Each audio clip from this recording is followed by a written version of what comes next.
In this video, I'm going to explain to y'all why I believe I built the best nighttime hunting rig that I could possibly build.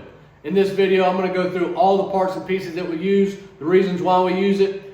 Y'all stay tuned. Let me know what you think. If y'all got something better, drop it in the comments. Like and subscribe. Let's go through this thing.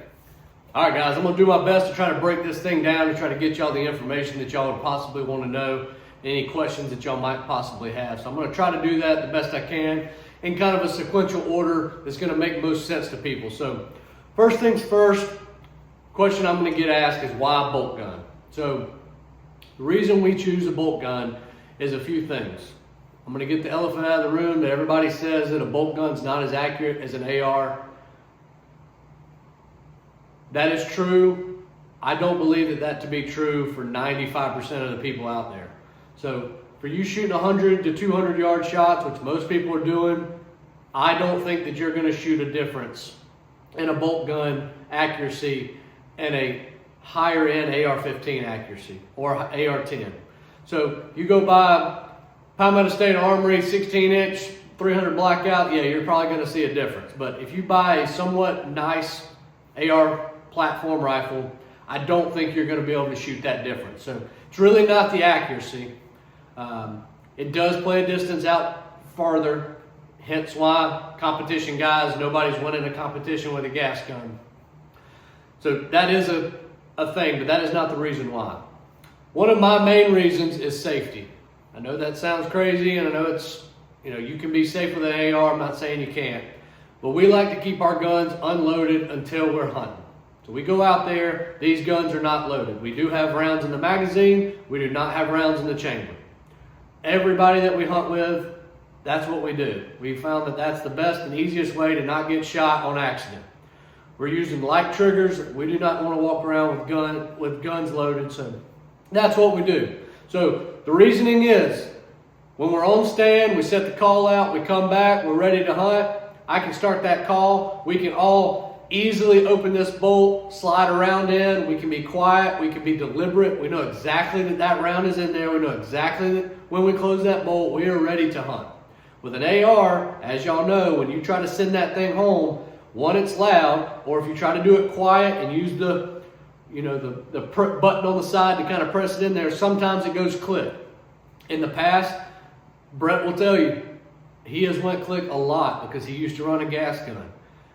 I think a higher end gas gun will fix some of that, but it's still the idea of being able to do it on stand a little bit quieter is a huge reason for that.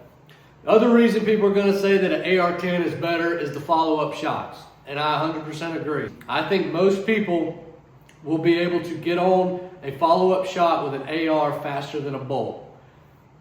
But if you can shoot faster, you will shoot faster. If you have to slow yourself down and shoot good shots, surely on the runners, you will make yourself slow down. If you know you're only going to get 2 rounds off, you're going to try to make those count. Whereas if you got a 12-round mag and you're dumping all 12 rounds, a lot of those shots aren't on target. And y'all seen people online shoot these things as they're running. They're not even close. So I don't feel the need to shoot a bunch of rounds on stand. There is a few times that I'm like, man, I really wish I had a semi-auto, I'm not going to lie. But for most of the time, a bolt gun is all I need. I'm trying to shoot one time and be done.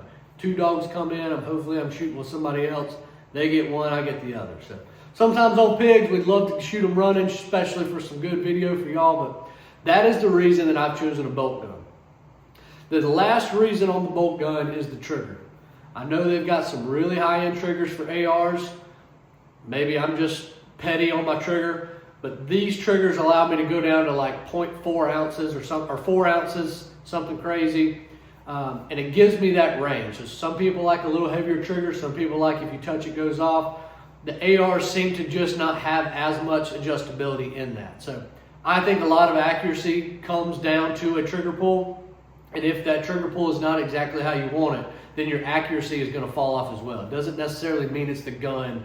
It a lot of times comes down to that trigger pull of the user. So that's another reason. So that is the reason why I chose a bolt over an AR-15. Safety, being able to load on stand, and the trigger mainly. Now let's get into the chassis. A lot of people are going to go to a store and just buy a gun off the shelf. Some people are going to want to spend that extra money to get one that has maybe a chassis or an upgraded stock. Guys, it doesn't matter that much. For most of the stuff that you're doing, any gun will work. I like these because it gives me the adjustability. So to have an integrated arc rail, which is what this gun hooks into my tripod, it is integrated in the chassis. Some of them are integrated in stocks as well.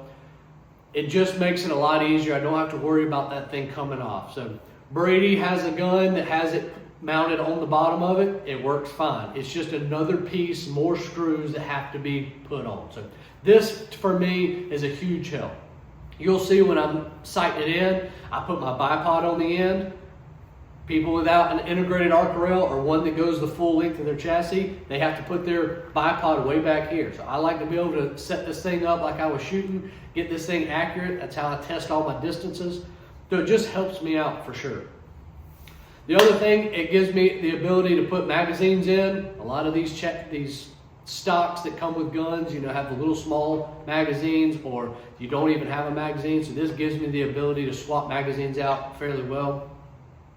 It has adjustable length of pull. I don't really mess with that, but it does give me that ability to set it. So I've done that in the past. Just get what it needs to be, and then you can lock it down. So that's an adjustability. It also has an adjustable cheek piece, which is good. So the chassis that I'm using is the MDT ACC Elite. The MDT also has an ACC Premier 2 or Gen 2, and that is what Brady and Brett run. Same exact chassis in my opinion. I think their forend is just a tad shorter. I do think there's some kind of something different on the chassis itself. Maybe it's not as stiff, but it does more than fine. And they do not have this bag rider thing, so they might have a little play in where it connects. I've never felt it, but that would be the reasoning why. So this is a competition chassis. Theirs is considered a competition chassis. It's just not as much. So I think theirs is probably $1,000. I think this one's $1,300 or $1,400. So I don't think you need this one. I think the Gen 2 ACC Premier is more than fine, but this is what I run because I run it with competition. So I've just gradually moved to that. All right. Next thing that most people are going to be interested in is the caliber. In this video, I do not want to get into what cartridge that I'm running that much. I will tell y'all, but I don't want this to be a cartridge video. I want this to be a gun video, and I will tell y'all the reasons I chose the cartridge that I chose. So, this barrel is a 22-inch 6 Creedmoor barrel. If y'all follow the channel at all, y'all know I love the 6 Creed. The 6 Creed does a lot of what I would possibly need. If you can push a 6mm bullet as fast as you could possibly want it, unless you get into the PRCs, which is a magnum bolt, it is the best cartridge to give you the widest variety. So that is the reason I shoot a 6 Creed. There's going to be a video coming out where I talk about caliber does not matter for coyotes or a lot of different animals, but mainly for coyotes. I don't believe that calibers in 2026 matters as much as the cartridge itself matters. So y'all look for that video. It's coming out. That's all I want to say about the cartridge I'm using. This is a 22-inch 6 Creed. I had a 26-inch that y'all seen in the other videos. I pulled this thing back to 22. This is a fresh barrel. We're going to test that out, see how it works. I'm going to see how fast I can get that 6mm to go. So I'm excited for this shorter barrel to see kind of what it looks like. Next thing that might change, I'm not sure, I've never shot this, is a Thunder Beast suppressor. I've never shot this before. I won this at a match. It's been sitting on the shelf. Everybody says good things about them. Y'all know we love our rugged suppressors. Those things are accurate, they're easy, they're built like a brick house.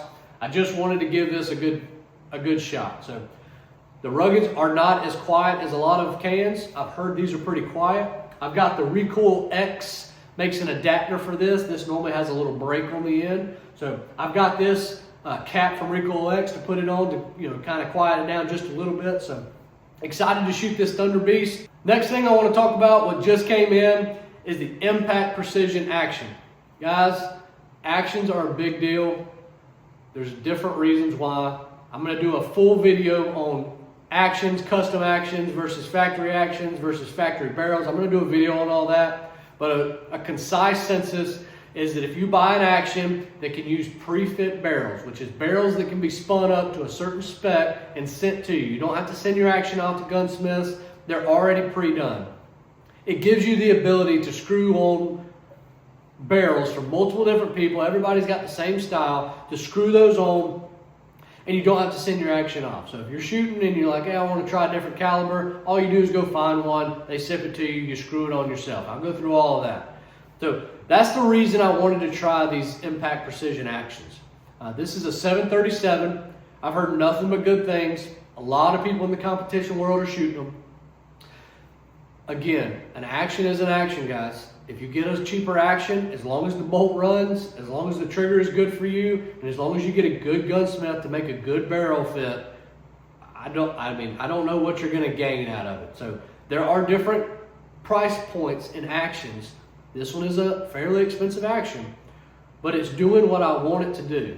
I'm not saying that a Ruger Gen 2 is going to be any different than this. They both are going to run. They might feel a little different in the bolt, but I've never shot a coyote and been like, man, I wish I had a cleaner bolt. It just doesn't happen that often. Now, if you get a bad factory gun, and you can obviously tell, then yes. But a lot of these factory guns now in 2026, guys, the actions are fine. So that's totally up to y'all. I just went with a little more expensive barrel or action so I could screw different barrels in. When I got this action, I went ahead and got a 6 Creed barrel as well. And I also, what I'm super excited about is the 25 by 47. I wanted a 25 Creed barrel so I could test that. So a 25 is between the 6 mil and the 6.5. So it's right there in between. You can shoot the 70 grain Blitz Kings out of them. And they also make a 90 grain Blitz King. So I might end up going to a 25. I got to do a lot of testing for it. But obviously the 6 Creed is one right now. But I do think that 25 is going to be a really cool cartridge. I hope the 25 by 47 will push it as fast as I need it to. If not, I'm going to get a 25 Creed and test that. Because I've not seen a lot of people using these 25 Creeds. And I think it might be the caliber that everybody's looking for. So Brett's got the 6.5. I've got the 6 mil. And Brady's working on a 22 Creed. So we're going to cover the Creedmoors. And I'm going to jump between that 6 Creed and the 25 Creed probably to see which one works the best. But guys, this is the gun that I've decided to go with. Y'all see how big it is? It does have a fairly heavy contour barrel on it. I don't really care that much about weight. It does just fine for me. I put it on this fat boy tripod. I got no problems carrying this thing around. If we're in and out of the truck, it is a little bit heavy, but it is not that big of a deal for me. I did not want to go with a carbon barrel and try to get this weight reduction all the way down, because all I'm going to do is burn the barrel out. Because I like to shoot my guns. I want to test my guns. I want to have fun with my gun. I don't want to spend $1,000 on a barrel to go and have to rechamber it every 1,200 rounds. So this is what I ended up going with. And on top, y'all seen the Rix L6R. Guys, I've been told online how crazy I am. You know, this is not that good of a scope. You know, you don't get what you're paying for, blah, blah, blah. Guys, I don't know how you can beat the scope. Y'all can watch all our reviews on all the Rix products. We're going to be going into the Knopic stuff as well to get some different clarity on which ones are the best. So whatever you want to say. I don't care which one's the best. I just want one that works for me, that is good at what I need it to do. This Rix Leap 6R, so the L6R from Rix, is hard to beat, guys. It is clear. The rangefinder is phenomenal.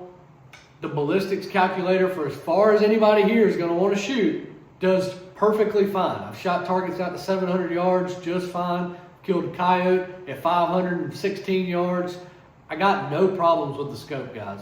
The battery life is phenomenal. It looks like a rifle scope. The buttons are super easy. One press starts recording. For y'all, that's a big thing for me, is how do I get these things to record? One button records. You hold that button in for 1 second, pops your rangefinder up, you mash it again, you hold it down again, and it gives you a ballistics calculator. So for those long shots, it's not like you got to go in and change a bunch of stuff. It's super easy. I never, to my knowledge that I've been hunting, I've never touched the digital zoom, ever. I use it as base mag. I've shot 500 something yards. I never touch it. The only reason I use the pit box is for y'all to see it in a video. I've never used the pit box to shoot. So that's how clear I feel in your eye that this scope is. So the pit box up top is zoomed in for the videos and y'all can see it. But I personally, with my eyes, don't use the pit box to shoot. So at base mag, it's supposed to be a 2.8, I believe, is perfect for me all the way out to 500 so far. So great scope. They're like $4,400, $4,500, somewhere in that price range. I'll put that on the screen if I'm wrong on that. They're a great scope, guys. So y'all stay tuned with all the scope reviews. We're going to go through the entire Rick's brand on scope reviews. Y'all go through this rifle with me. We're going to shoot it probably today. We're going to see how it shoots. We're going to see what load it likes. We're going to see the velocities that this 22-inch barrel shoots. And guys, this is it. This is my best hunting rig that I can come up with. This is a 22-inch 6 Creed in an MDT ACC Elite chassis with the Rick's L6R on top. I don't know how you can beat it, guys. Let me know in the comments what you think. Let me know about the AR versus a bolt gun. Let me know about a 22-inch barrel versus a 20 or 18-inch barrel, maybe even the 26 that I've been shooting. Y'all let me know about the chassis, if these high-end chassis are worth it in y'all's opinion. Y'all like and subscribe, guys. We're trying to get this channel to grow. Y'all know how hard it is to go viral without boobies. So y'all like and subscribe. Everything helps, guys. Let us know in the comments what you think. Y'all stay tuned for some more hunting on our weekly hunting videos. Every week we're going to have hunting videos come out. At the top you'll see a hog count for the year and a coyote count for the year. So we're going to try to see how many we can get in the 52 weeks this year. So y'all stay tuned. We appreciate y'all watching. Like and subscribe. We'll see y'all later.